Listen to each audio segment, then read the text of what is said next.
Efésios capítulo 5, versículos de 18 a 21.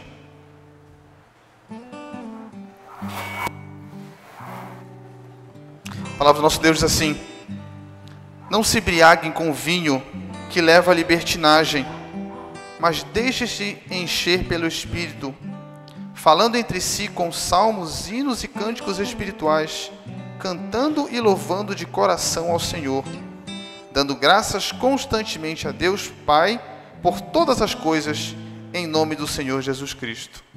Tudo que vocês aprenderam nos capítulos de 1 a 3, agora eu quero que vocês coloquem isso em prática, eu quero que vocês vivam isso que vocês aprenderam. E um dos ensinos fundamentais nessa carta é acerca da unidade do corpo de Cristo. Ele fala no capítulo 4, então, que o Espírito Santo é o selo. Aliás, no capítulo 1, ele fala que o Espírito Santo é o selo que garante a nossa propriedade em Cristo. É aquele Espírito que é concedido por Cristo para dar conhecimento, o Espírito de revelação. Isso no capítulo 1, versículo 17.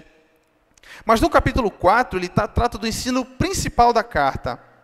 Ele exorta os irmãos de Éfeso para que eles façam todo o esforço para conservar a unidade do Espírito pelo vínculo da paz. Capítulo 4, verso 3. E a razão para isso é que existe só um corpo, um só Espírito, uma só esperança, uma só fé, um só batismo, um só Senhor e um só Deus. E que até mesmo os dons que foram dados à igreja são tão diversos, por isso ele começa a dizer, uns foram dados a serem apóstolos, outros foram vocacionados como profetas e mestres, e até mesmo esses dons tão diversos que causam a diversidade na igreja, devem promover a unidade da igreja. Sabe para quê? Para que todos nós alcancemos a unidade da fé. É esse o propósito dos dons.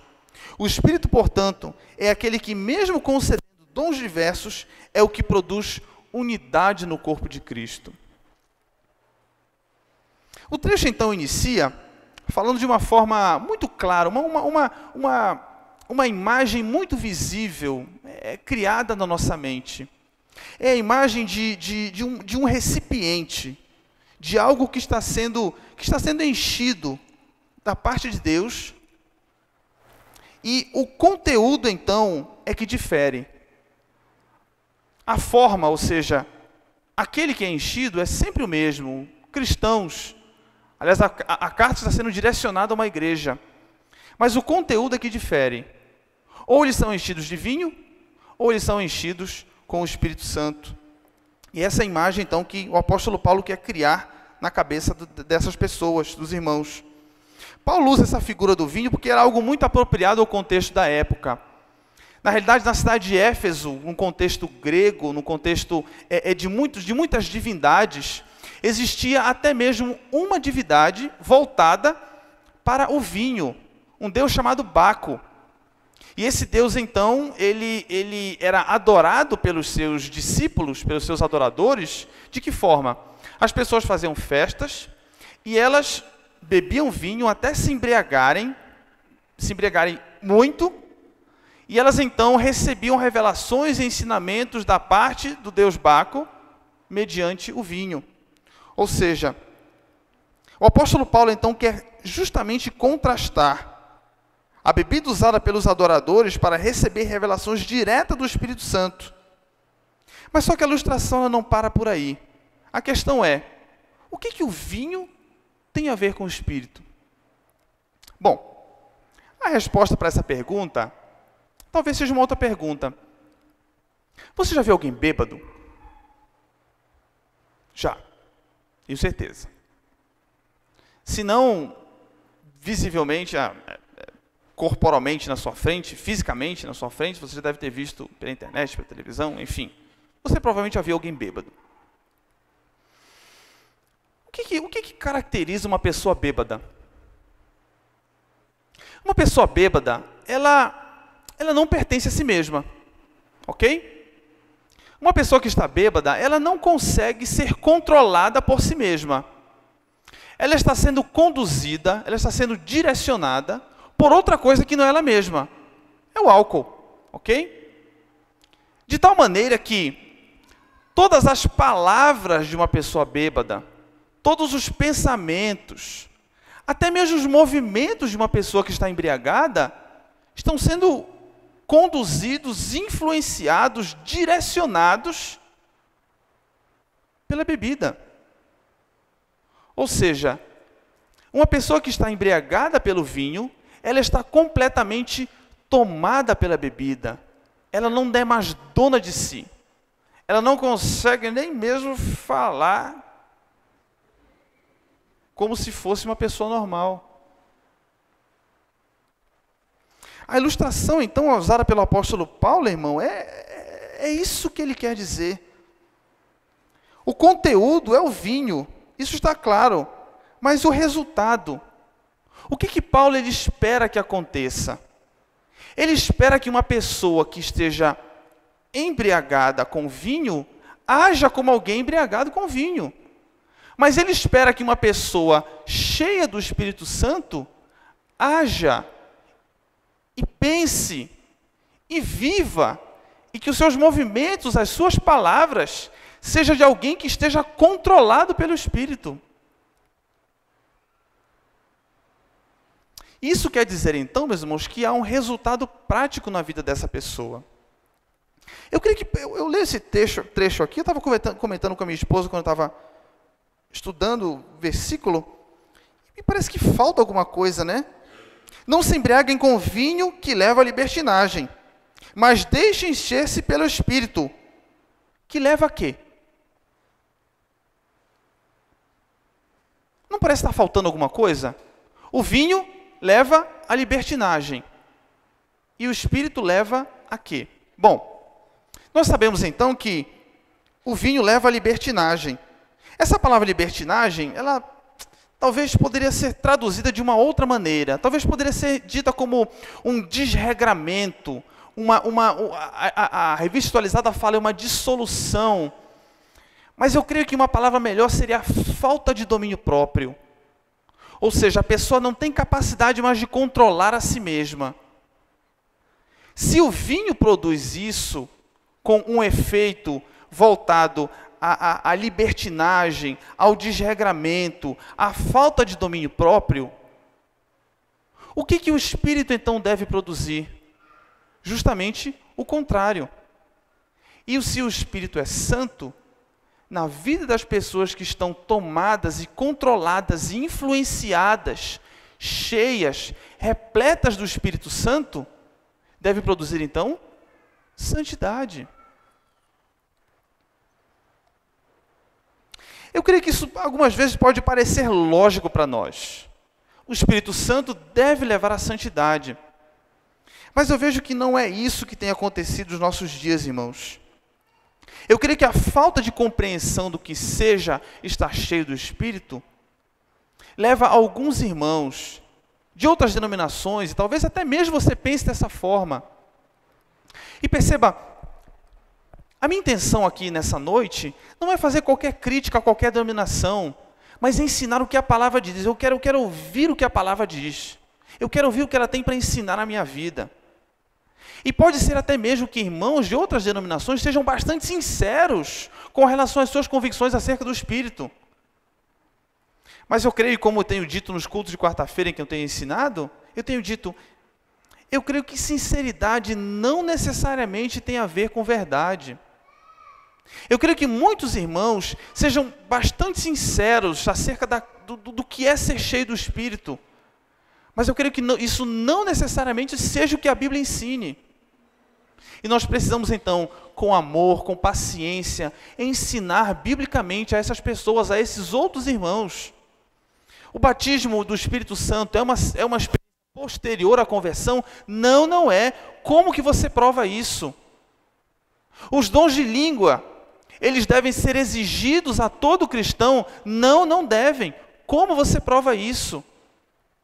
Ser cheio do Espírito Santo é algo que você sente uma tremedeira, é algo que você sente um desmaio, é algo que você fica mole, o que quer que seja? É isso? Não, não é isso. Como que você explica?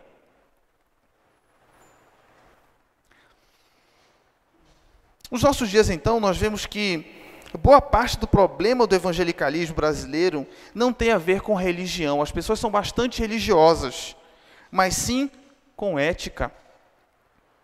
Segundo dados do IBGE, publicados pela revista Veja, segundo o último censo de 2010, houve um aumento significativo do número de evangélicos pentecostais. Esses evangélicos passaram de 15,4% da população no ano 2000, ou seja, 26 milhões de pessoas, para 22% da população, ou seja, 42 milhões de pessoas. 42 milhões de pessoas, ou seja, um aumento de 16 milhões de pessoas em 10 anos. É quase toda a população do Chile. Agora, pensem comigo. Nós somos considerados, já somos quase considerados um país evangélico. E que diferença isso tem feito no nosso dia a dia? Que diferença isso tem feito na nossa nação? Vocês veem evangélicos lutando por questões dentro do Congresso, evangélicos reformados ou pentecostais, o que quer que seja, lutando por questões bíblicas, pelo valor à família, pela causa contra aborto. Mas isso não se reflete na nossa sociedade de um modo geral. Na realidade, as pessoas estão muito mais, os evangélicos são muito mais conhecidos por falcatrua do que por santidade de vida. Alguns tempos atrás eu tenho ido com frequência a Conde Sazedas, a chamada Rua dos Crentes, e vocês sabem muito bem disso. Eu conversei com uma vendedora, e ela disse o seguinte: olha, de todos os lugares que eu trabalhei, de todos os lugares que eu passei trabalhando, esse aqui, no meio dos crentes, foi o lugar que eu encontrei mais falcatrua, mais cheque sem fundo, mais calote. O nosso problema, então, irmãos, não é religioso, o nosso problema é ético. Nós precisamos de pessoas que sejam evangélicos e que manifestem santidade de vida, vida transformada. Nós não precisamos ver gente tremendo, caindo no chão, balbuciando, falando em línguas misteriosas. Nós precisamos de pessoas que vivam o Evangelho, tenham suas vidas transformadas, que manifestem santidade. Se o Espírito Santo, ele deve refletir em santidade na nossa vida. E esse é o significado essencial, então, irmãos. A necessidade, o que nós precisamos, a santidade é um aspecto fundamental da vida do crente. Por nós sermos, então, influenciados demasiadamente por um movimento pentecostal que é muito forte no nosso Brasil, nós achamos que uma evidência clara da ação do Espírito Santo, a manifestação clara do Espírito Santo, é falar em línguas, é cair em transe. Mas não é isso que é esperado, não é isso que Deus espera de nós. Deus espera que nós tenhamos vidas transformadas, que nós nos nossos trabalhos manifestemos santidade de vida, com uma vida reta, sem falcatruas. Nós esperamos que jovens na faculdade, no colégio, não fiquem. Nós esperamos que esses mesmos jovens manifestem ética nos seus trabalhos, não colando nas provas, porque isso é incoerente com o padrão, isso é incoerente com o chamado ao qual você foi chamado.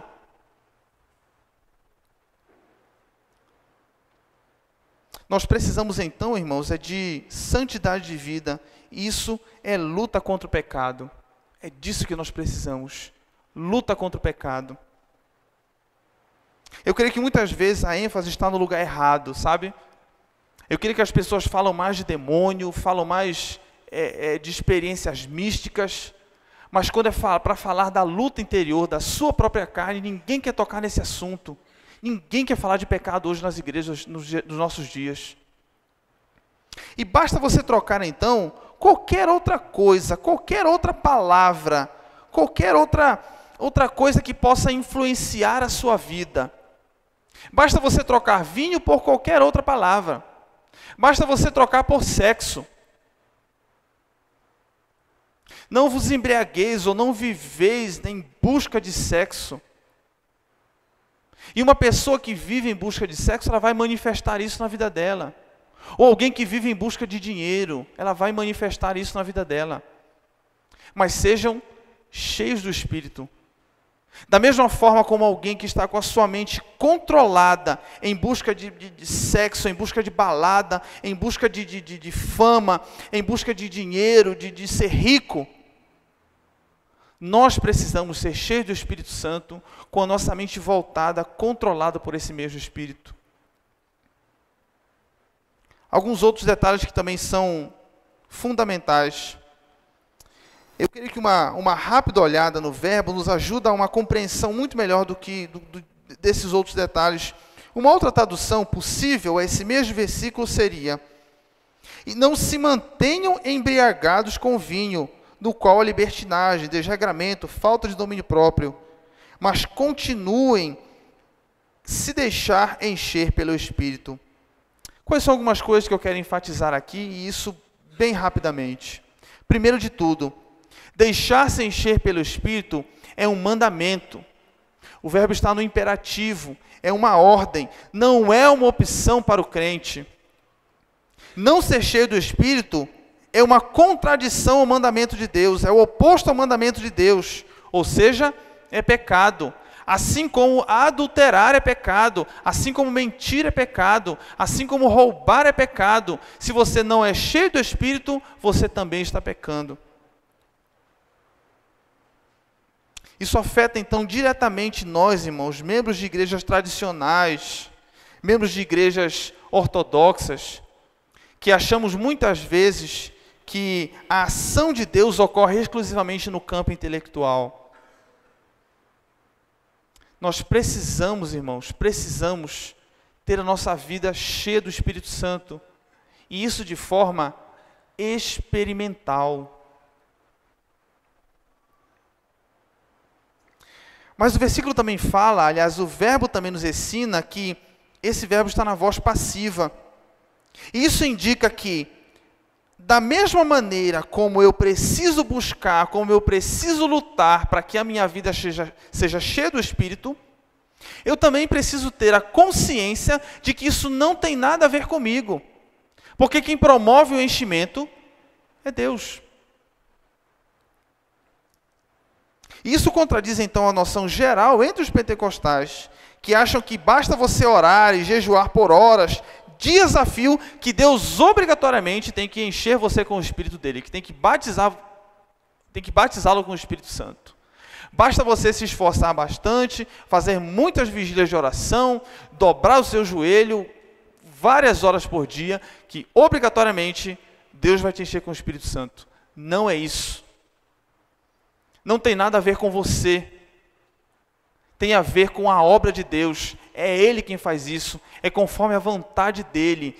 Deus é soberano para realizar o enchimento quando Ele quer na sua vida ou não.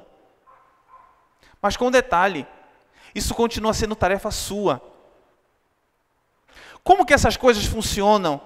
Soberania de Deus, responsabilidade humana? Não sei, não me pergunte. Eu só sei que é assim. Busque, lute, todos os dias. É uma ordem, é um mandamento. Faça isso.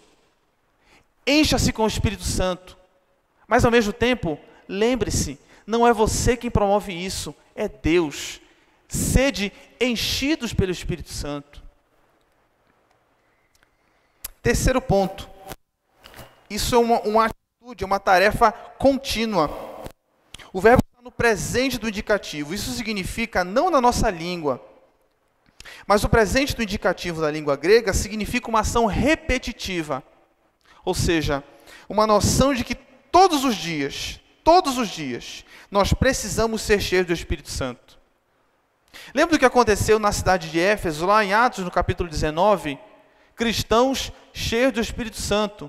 A igreja começou dessa forma, com crentes cheios do Espírito Santo. 3 anos depois, o apóstolo Paulo escreve essa carta aos Efésios dizendo que encham-se do Espírito. Nós somos como se fosse um vaso furado, um copo furado, em que se nós fomos ontem cheios do Espírito Santo, hoje nós precisamos também, da mesma forma, sermos enchidos. É uma atitude contínua, é uma busca contínua, é uma luta contínua na vida de todo cristão. E em quarto lugar, é uma tarefa para todo crente, afinal de contas o verbo está no plural. Todo crente não é específico a um grupo de pessoas, não é somente para seminaristas, não é somente para pastores e presbíteros e diáconos, oficiais da igreja, é uma tarefa para todo crente. Afinal de contas, todos nós, sendo de qualquer raça, povo, língua, nação, classe social, idade, todos nós fomos chamados pelo mesmo Espírito, pelo mesmo Deus, com um só batismo, com uma só fé, uma só esperança, a um único Deus. E isso implica, irmãos, que desde o mais novo, desde a criancinha mais nova, no colo da sua mãe, dentro da igreja, até o homem mais idoso nessa casa, deve ser cheio do Espírito Santo. Seja ele rico, seja ele pobre, seja ele negro, seja ele branco, asiático, o que quer que seja. Aliás, eu vou falar isso no próximo ponto, Deus se alegra justamente com isso, com a pluralidade da adoração. É uma tarefa de todo crente, quem quer que seja, deve ser cheio do Espírito Santo. Eu creio que agora nós podemos então definir o enchimento do Espírito da seguinte forma, abre aspas, a busca constante de todo cristão em receber da parte de Deus o seu Espírito, a fim de auxiliar o Filho de Deus em uma vida de santidade. Ponto. Tá ótimo. Tá bom demais. Passe em qualquer prova de presbitério, qualquer sabatina de presbitério, tá ótimo. Não precisa você ficar dizendo, porque é amor, é paz, é bondade, é alegria. Não precisa. Você precisa ter claro na sua mente, somente esses pontos. O que é ser cheio do Espírito Santo? É uma tarefa contínua, é um imperativo, é um ato da parte de Deus e tem que ser contínuo a fim de nos levar à santidade. Ponto final. É isso que é ser cheio do Espírito Santo, irmãos. Temos todos os dias, continuamente, a ordem constante de sermos tomados por Deus e vivermos conforme o caráter desse Espírito. Fica então, a segunda parte, ou uma segunda pergunta. Como que nós podemos ser cheios do Espírito Santo? Como que nós fazemos isso? Eu acredito que nos versículos seguintes, então, Paulo nos dá a forma de como devemos ser cheios do Espírito Santo. Alguns autores vão entender, na realidade, que os versículos posteriores, ou seja, o versículo 19 em diante, falando entre vós, entre si, com salmos, hinos e cantos espirituais, cantando, dando graças a Deus Pai constantemente, sujeitando-se uns aos outros. Alguns autores vão dizer que isso é um resultado de ser cheio do Espírito Santo. Outros autores vão dizer que é a forma. Eu fico com esses segundos autores. Eu tenho outras razões que não cabem aqui no momento, mas de esclarecer que eu creio que esse momento, o modo, a forma como nós podemos ser cheios do Espírito Santo é com o que ensina esses versículos posteriores. Se fôssemos então perguntados como que nós podemos ser cheios do Espírito Santo, talvez nós diríamos ler a palavra de Deus, orar, jejuar, participar da ceia do Senhor. Isso tudo está certo.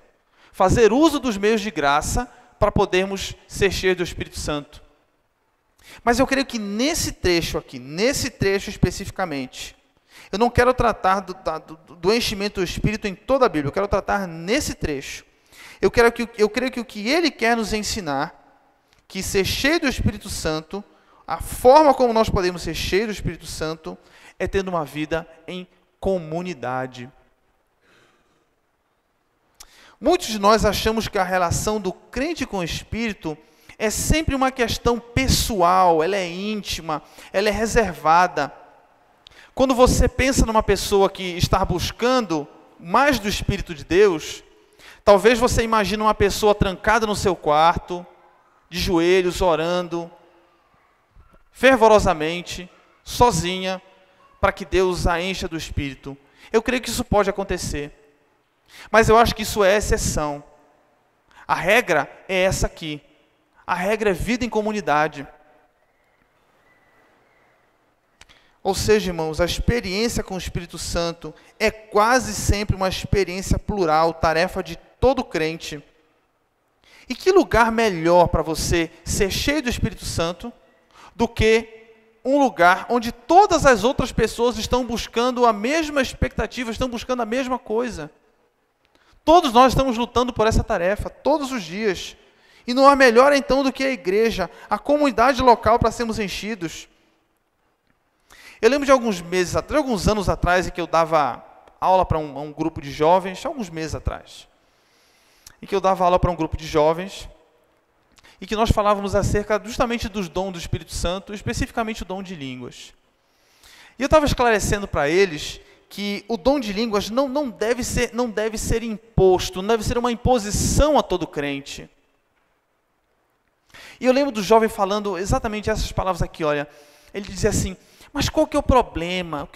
Qual que é o problema se eu quero ser cheio do Espírito? Se eu quero falar em línguas? Eu quero ter aquela comunhão com Deus. Eu quero falar em línguas sozinho ali dentro do quarto.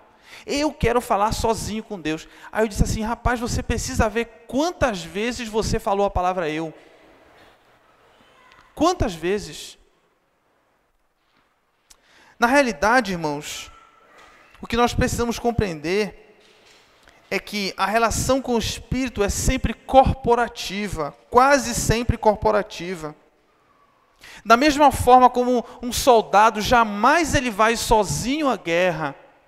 Da mesma forma como um atacante, mesmo que ele seja o melhor do time, não consegue ganhar um jogo sozinho. A experiência, a luta constante de conhecer mais a Deus, sempre é uma experiência corporativa. Sempre envolve um grupo de pessoas. A igreja é isso, um grupo de pessoas. Nunca pode ser, então, uma experiência solitária. Vemos nos nossos dias uma crise religiosa, essa é a grande verdade.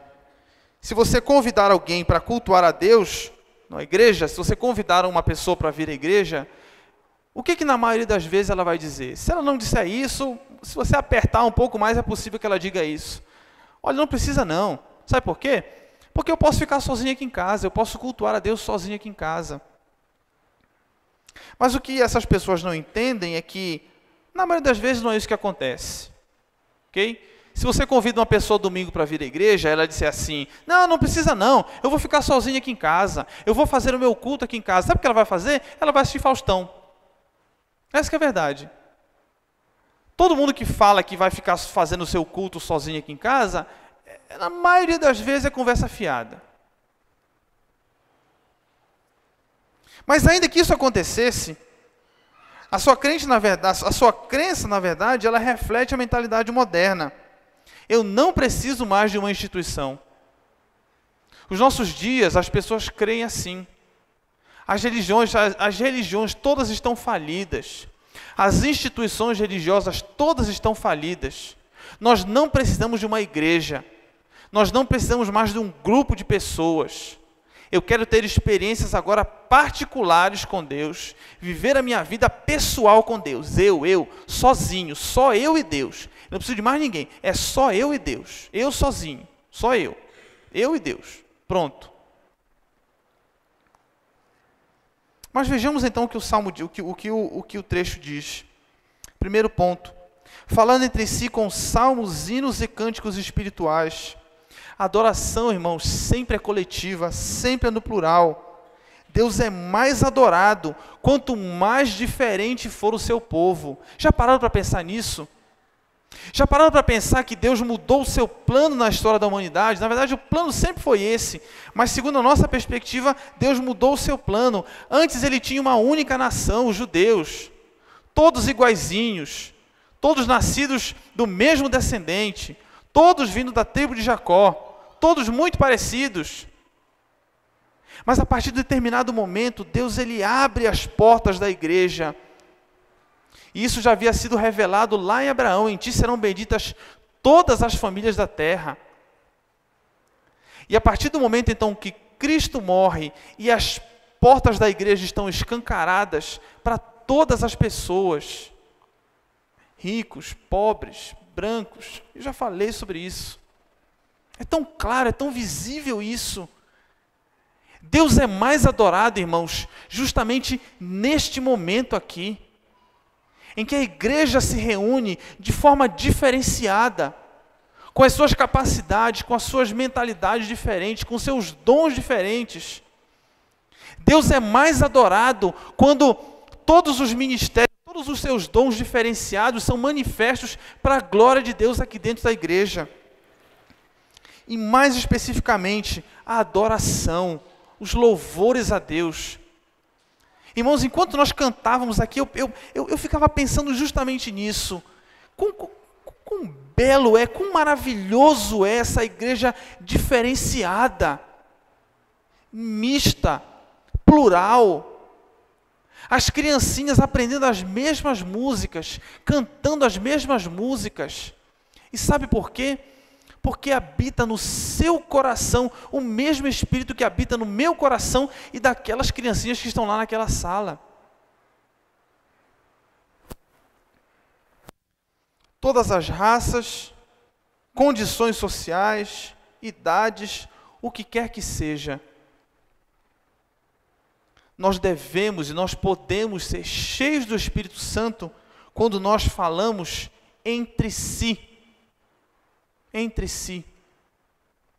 com salmos, hinos e cânticos espirituais.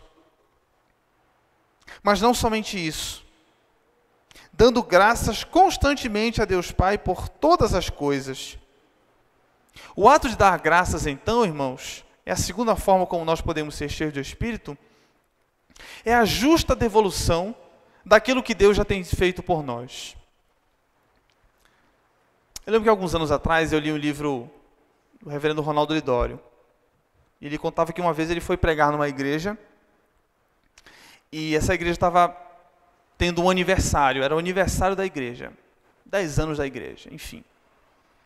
E ele sentou-se então em um dos bancos da igreja ao lado de uma senhora e ao final do culto ele percebeu então que, já tinha percebido que havia um bolo muito bonito na frente, ao lado do púlpito, logo ao lado do púlpito, tinha um bolo bem bonito.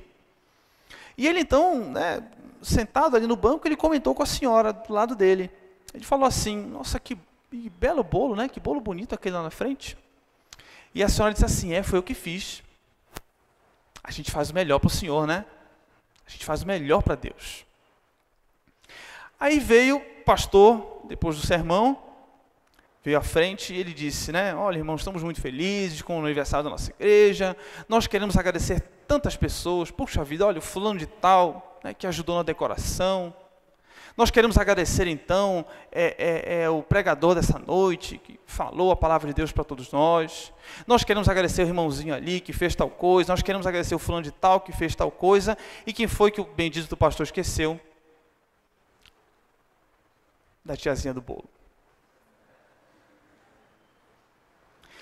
Aí o reverendo Ronaldo Lidório ouviu do canto da boca da senhora dizendo assim: ano que vem não tem mais bolo.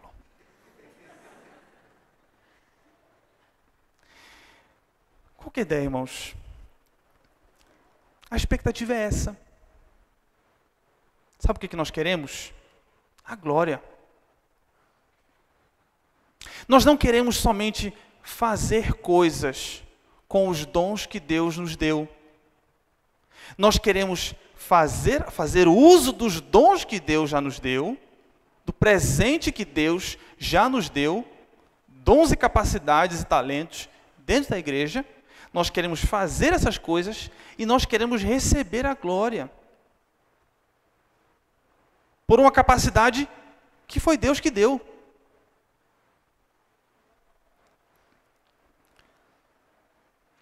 Ou seja, irmãos, o que nós precisamos lembrar é que dar graças a Deus é retribuir, é devolver, é dizer, Ele é merecedor, a glória é toda dele, eu não tenho nada a ver com isso. Deixa Deus ser glorificado, deixa Deus ser louvado dentro da igreja. E o que eu vejo muitas vezes, na verdade, é toda a forma, até mesmo às vezes a forma do culto, voltada para as pessoas. As pessoas querem um culto mais animado, as pessoas querem um culto mais divertido, as pessoas querem ser entretidas. Um pregador vir na frente, expor a palavra de maneira, muitas vezes, desculpa a palavra, chata. As pessoas não querem isso. O que elas querem é ser entretidas. Elas querem que alguém venha na frente e faça uma pantomima, elas querem que o coral cante, elas querem que o teatro, elas querem engolidor de espadas e gente que cospe fogo. É isso que elas querem ver no púlpito. Na realidade, irmãos, olha só, eu não sou contra nada de uma dessas coisas, sabe? Sinceramente, eu não sou contra a pantomima, não sou contra jogral, aliás, eu detesto jogral, mas eu não sou contra. Eu não sou contra teatro, eu só não acho que isso deve ser feito no momento do culto. Porque eu creio que Deus definiu a forma como Ele quis ser adorado. E se nós adoramos a Deus segundo a forma como Ele quis, isso significa que a glória é dele e não nossa. E em quarto lugar, aliás, em terceiro lugar, sujeitem-se uns aos outros, sujeitando-se uns aos outros por temor a Cristo. Aliás, deixa eu voltar só no ponto que eu esqueci, alguns detalhes importantes. O versículo fala, versículo 20, dando graças constantemente a Deus, em todas as coisas, ou seja, coisas boas, coisas ruins, o ato de dar glórias a Deus é constante, sempre. Não importa a circunstância, dar graças a Deus é um ato constante na vida do cristão. E é dessa forma que nós podemos ser cheios do Espírito. E encerrando o terceiro ponto, sujeitando-se uns aos outros por temor a Cristo. Um problema, às vezes, da nossa leitura bíblica é que nós acabamos quebrando o texto bíblico, tá? Perceba que, por exemplo, quando o apóstolo Paulo escreveu a carta aos Efésios, ele não escreveu versículos, ele não colocou a carta em versículos. Ele não colocou parágrafos. Ele não colocou esses titulozinhos em negrito que você pode ver na sua Bíblia aqui. Ele não fez isso. Ou seja, quando ele escreveu essa carta, ele queria que as pessoas lessem a carta de uma vez só. Aliás, quem é que recebe uma carta e fica lendo a carta aos pedaços, né? Você recebe uma carta de amor da sua namorada e lê só uma partezinha dela. Vou guardar esse outro pedacinho aqui para amanhã. Você não faz isso. Você lê a carta inteira. A carta é uma unidade, tem um conceito, uma ideia só, do começo ao fim. E quando o apóstolo Paulo escreveu essa carta aos Efésios, ele quis dizer que sujeitar-se uns aos outros por temor a Cristo tem tudo a ver com basicamente 3 contextos. Dentro do casamento, dentro da família e na sociedade de um modo geral. É por isso que ele fala então que a melhor forma como nós podemos entender o que é sujeitar-se uns aos outros, primeiramente, é olhando para um casal.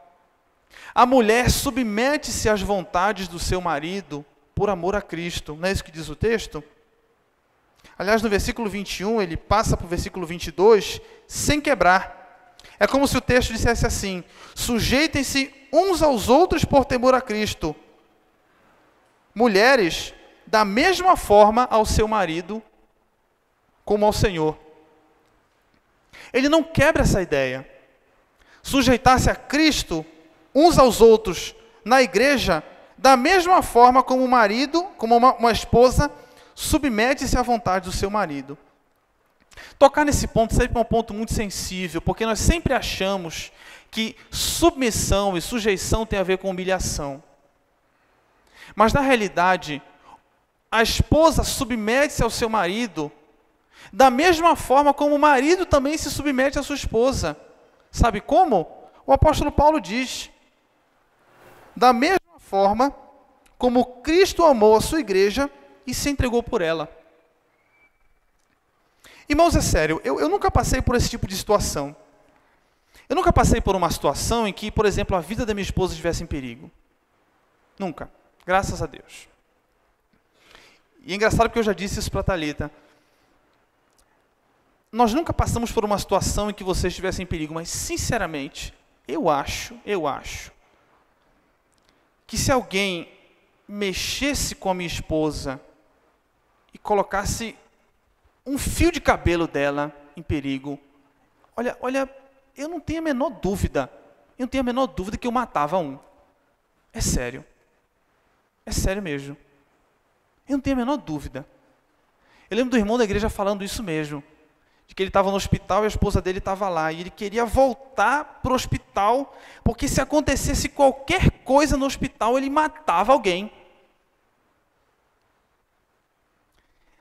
E eu creio que essa ideia, irmãos, esposas, submetam-se aos seus maridos, da mesma forma como os maridos devem submeter-se às suas esposas, como entregando as suas vidas por elas.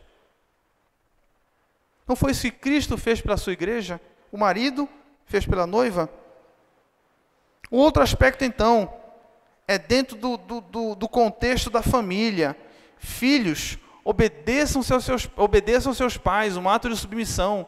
Mas, da mesma forma, pais, não irritem os seus filhos. Também é um ato de submissão. E, por fim, os empregados com os seus patrões. Empregados, obedeçam aos seus patrões.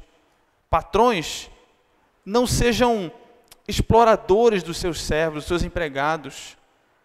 Entendem a ideia, irmãos? Se nós conseguimos viver na igreja da mesma forma como o apóstolo Paulo, nesses versículos posteriores, em sujeição uns aos outros, nós conseguiremos então manifestar justamente aquilo que Deus espera de nós como igreja. Pessoas que abrem mão das suas próprias vontades em prol do outro. É isso que nós precisamos. Imagina se pessoas do lado de fora olham para essa comunidade e percebem que os irmãos dão as suas vidas uns pelos outros. São capazes de abrir mão dos seus recursos, ajudando uns aos outros. São capazes de abrir mão do seu tempo, do seu sono, para ir visitar um irmão doente.